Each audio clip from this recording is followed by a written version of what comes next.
देखिए 8 नंबर प्रश्न पर ध्यान दीजिए। 8 नंबर में कहता है कि लाभ के बंटवारा करने के लिए जो लाभ विभाजन अनुपात होना चाहिए वो सवाल में नहीं दिया हुआ है, और आपको कहता है कि पूंजी के अनुपात में लाभ का बंटवारा कीजिए, पूंजी के अनुपात में। लेकिन पूंजी अगर वर्ष भर एक समान रहे तब ना पूंजी के अनुपात में लाभ बांट लेंगे, कि वर्ष के प्रारंभ में कुछ पूंजी लगाया दोनों साझेदार ने मिलके और लास्ट तक वही पूंजी रह गया, तब ना पूंजी का अनुपात बराबर पूंजी रहा तब पूंजी के अनुपात में लाभ बांट लेगा। लेकिन ऐसा नहीं है। साल के बीच में किसी 2-4 महीने पर या 5 महीने पर कुछ पूंजी में कमी वृद्धि किया गया, तो जब पूंजी में कमी वृद्धि किया गया तो फिर पूंजी वर्ष भर एक समान तो रहा नहीं, तो फिर पूंजी के अनुपात में लाभ का जो बांटने की बात है तो वो कैसे बांटा जाएगा। तो इसके लिए पूंजी का अनुपात निकालना पड़ेगा। तो पूंजी का अनुपात कैसे निकालना पड़ता है उस पर ध्यान दीजिए। एक मासिक आधार पर, महीना आधार पर, कि 12 महीना में जो पूंजी रहा है वो पूंजी किस आधार पर रहा है। वर्ष भर तो एक समान रहा नहीं, तो पूंजी जो कम ज्यादा हुआ है वो कितने महीना तक कितना पूंजी रहा, उसके लिए एक प्रोडक्ट मेथड का प्रयोग किया जाता है, गुणनफल विधि का। ठीक है, जो पूरे वर्ष भर का पूंजी कितना क्या लगाया गया और कितना रहा। तो देखिए सवाल में है कि 1 जनवरी 2008 को पूजा और नेहा ने क्रमशः 20,000 और 12,000 से पूंजी लगाकर व्यवसाय प्रारंभ किया। वे लाभों को पूंजी अनुपात में बांटने के लिए सहमत होती है और वर्ष के दौरान जो लेन देन हुआ है वो इस प्रकार है। देखिए इसमें आपको 4 कॉलम दिया हुआ है, 4 कॉलम है ना। यहाँ देखिए यहाँ 4 कॉलम आपको दिया गया है। एक है डेट का कॉलम, एक है आपको पूंजी मतलब लगाई है पूजा ने नेहा ने, और फिर है राशि निकाली गई मतलब निकासी हुई है, निकाला गया है पूजा के द्वारा और नेहा के द्वारा। तो ये जो पूंजी लगाया और निकाला, इसके आधार पर आप अपने अपने किताब में देखिए गौर से कि मैं जो कहता हूं वो किस तरीका से कमी वृद्धि हुआ है। 1 जनवरी को तो शुरू हुआ, लेकिन 1 अप्रैल को देखिए, 1 अप्रैल के डेट में सिर्फ पूंजी लगाई गई है पूजा ने, है ना बात। उसके बाद 1 अगस्त को नेहा ने पूंजी लगाई है 8,000 और पूजा ने 2,000 निकाली है ना। फिर 1 दिसंबर को सीधे अंत में चले जाइए, नेहा ने 4,000 निकाली है और 1 दिसंबर को पूजा ने 5,000 लगाई है। तो ये जो लगाई निकाली है इसका एक टाइम पीरियड बना है। वो टाइम पीरियड क्या है वो अब हम आपको बताते हैं। यहां पर देखिए हम पूंजी के लिए 2 पार्ट में बांट दिए, यहां कैपिटल फॉर पूजा और कैपिटल फॉर नेहा। कैसे क्या है वो देखिए। जब हम पहला डेट 1 जनवरी 2020 से लेकर, जब हम पूजा की बात करते हैं तो पूजा ने 1 अप्रैल को 5,000 लगाई है ना। तो 1 अप्रैल तक यानी 1 अप्रैल से ठीक पिछला मार्च तक यानी 31 मार्च 2020 तक जो इसका पूंजी रहा है वो इसका पूंजी कितना रहा है वो देखिए। 20,000 लगा के पूजा शुरू की थी ना, तो 20,000 पर महीना के हिसाब से 3 महीना तक इसका पूंजी कितना हुआ 60,000। उसके बाद जब हम नेहा के लिए काम करेंगे तो 1 जनवरी 2020 से लेकर, बात नहीं कीजिए, 1 जनवरी 2020 से लेकर अब पूजा तो खत्म हो गया। अब नेहा ने, तो नेहा ने कब निकाली है या लगाई है वो देखिए। तो नेहा ने 1 अगस्त को 8,000 लगाई है ना। तो इसका मतलब ये जो 1 जनवरी को 12,000 लगा के शुरू किया था नेहा ने, वो 1 अगस्त से चेंज होगा।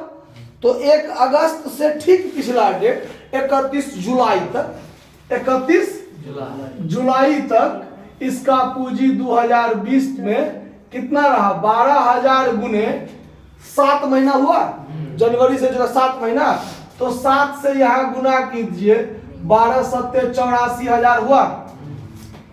कोई दिक्कत? महीना के आधार पर निकाल रहे हैं। उसके बाद फिर आगे देखिए, 1 अगस्त को पूजा ने 2000 निकाली है ना 1 अगस्त को। अच्छा, तब पूजा में हम जब काम करेंगे तो 1 अगस्त को निकाली है, मतलब 1 अप्रैल से लेकर 1 अप्रैल 2020 से लेकर 1 अगस्त को निकाली है। तो 1 अगस्त से पिछला डेट क्या होता है? जुलाई। 1 अगस्त से पिछला डेट क्या होता है? जुलाई, यानी 31 जुलाई तक, 31 जुलाई 2020 तक। अब उसका यहां तक तो क्या था? 20,000 था। उसके बाद 5,000 उसने लगाया था, पूजा ने 5,000 क्या की थी? लगाई थी। तो 20 और 5 25, 20 5 25,000 गुने अप्रैल मई जून जुलाई, 4 महीना हुआ ना। 4 से गुना कर दीजिए, कितना हो गया? 1 लाख।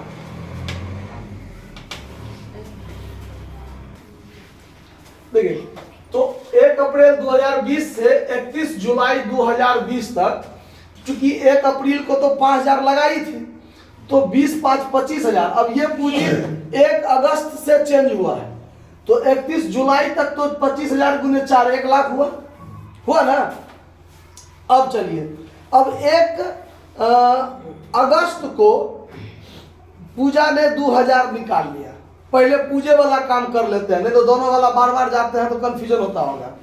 तो पहले पूजे का काम करते हैं। 1 जुलाई 2020 को 20,000 से शुरू किया था, 1 अप्रैल को 5,000 लगाया, तो 1 अप्रैल से उसका पूंजी 25,000 हो जाएगा। लेकिन 1 अप्रैल से पिछला डेट 31 मार्च तक, तो उसका 20,000 रहा ना, तो 20,000 गुने 3 60,000। 1 अप्रैल को उसने 5,000 लगाया, फिर अगला चेंज वो 1 अगस्त को निकाल रही है 2,000, तो 1 अगस्त से बदलेगा, तो 31 जुलाई तक तो उसका पूंजी 25,000 रहा, तो 25,000 गुने 4, 1 लाख।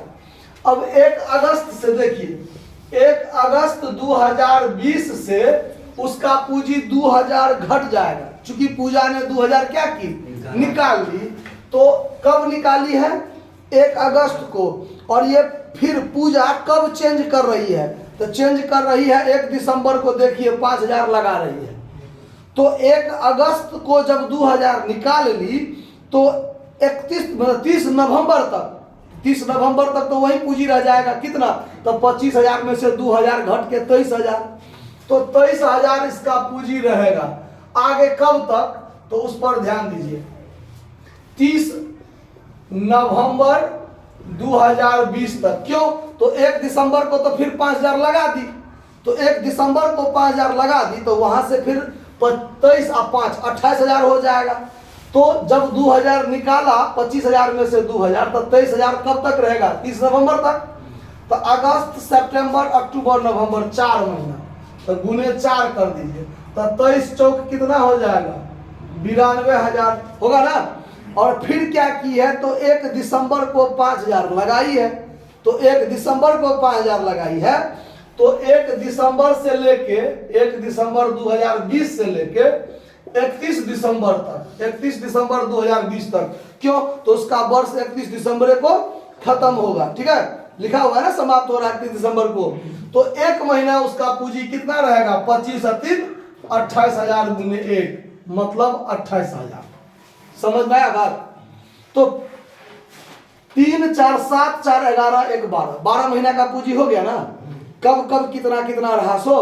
तो अब इसका पूंजी वर्ष के दौरान प्रोडक्ट मेथड के आधार पर, गुणनफल विधि के आधार पर कितना हो गया? 8 2 10 हासिल 1, 9 1 10 2 12 12 6 18 10 28, 2,80,000 हुआ।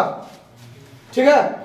और अब देखिए, अब नेहा पर देखिए, तो 1 जनवरी 2020 से लेके 31 जुलाई तक, चूंकि 31 जुलाई को नेहा ने क्या की है?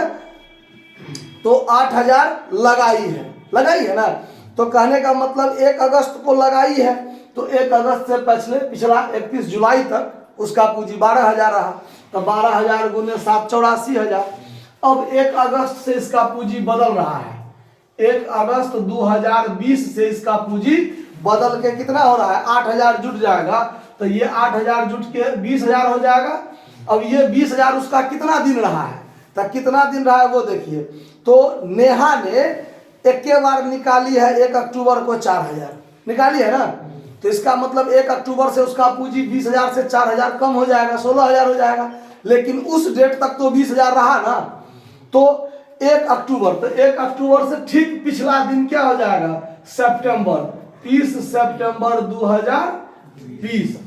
तो अगस्त और सितंबर 2 महीना उसका पूंजी कितना रहा, 20,000, तो 20,000 रहा, तो 20 गुने 2 कितना हो गया, 40,000। और 1 अक्टूबर 2020 से उसका पूंजी 4,000 घट गया, क्योंकि उसने 4,000 निकाल लिए हैं, तो ये पूंजी हो जाएगा उसका 16,000 गुने क्या महीना, तो उसके बाद तो वो कभी फिर चेंज नहीं की है, तो यानी 31 दिसंबर 2020 तक। तो अक्टूबर नवंबर दिसंबर 3 महीना, तो 16 तिया 48,000। देखिए 7 2 9 3 12 महीना का हो गया, इसका भी महीना कम बेसी नहीं ना हुआ है। ठीक, अब इसको जोड़ दीजिए, तो 8 4 12 के 2 हासिल 1, 4 4 8, 8 दूनी 16, 1 17, 1,72,000। यानी वर्ष के दौरान जो इसका पूंजी कम ज्यादा हुआ है, तो मासिक आधार पर जब हम पूंजी निकाले तो हर एक महीना के हिसाब से इसका पूंजी 2,80,000 बना पूरे साल में, और हर एक महीना के आधार पर इसका पूंजी 1,72,000 हुआ। तो अब इसका जो पूंजी का अनुपात हो जाएगा, देखिए इसका जो कैपिटल रेशियो बनेगा, पूंजी अनुपात, वो बनेगा 2,80,000 अनुपात 1,72,000।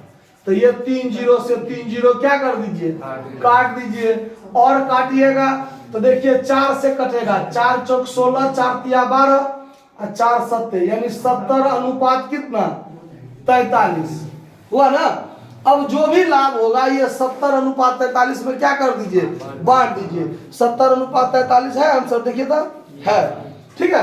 अब देखिए, अब टोटल प्रॉफिट जो है, अब टोटल जो प्रॉफिट है वो है आपको कितना दिया हुआ है, 45,200, 45,200।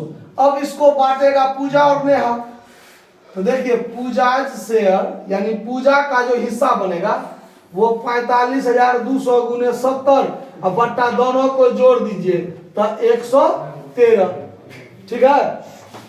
अब देखिए नेहा का जो हिस्सा निकालेंगे, नेहाज शेयर 45,200 गुने 43 बट्टा 113। अब इसको काटिए, तो इसको अगर हम काटेंगे तो 11 चौक 44 3, यानी 400 से कटेगा ये, और ये भी 400 से कटेगा, ठीक है। यहाँ से ये कटेगा, यहाँ से ये कटेगा। अब 400 से इसको गुना कीजिए तो 7 चौक 28, 28,000 हुआ, और इसको 4 चौक 16 17, 17,200 हुआ। इतना रुपया क्या हो जाएगा, इसका लाभ में हिस्सा हो जाएगा। समझ में आया बात, कहीं कोई दिक्कत, नोट कर लीजिए। धन्यवाद।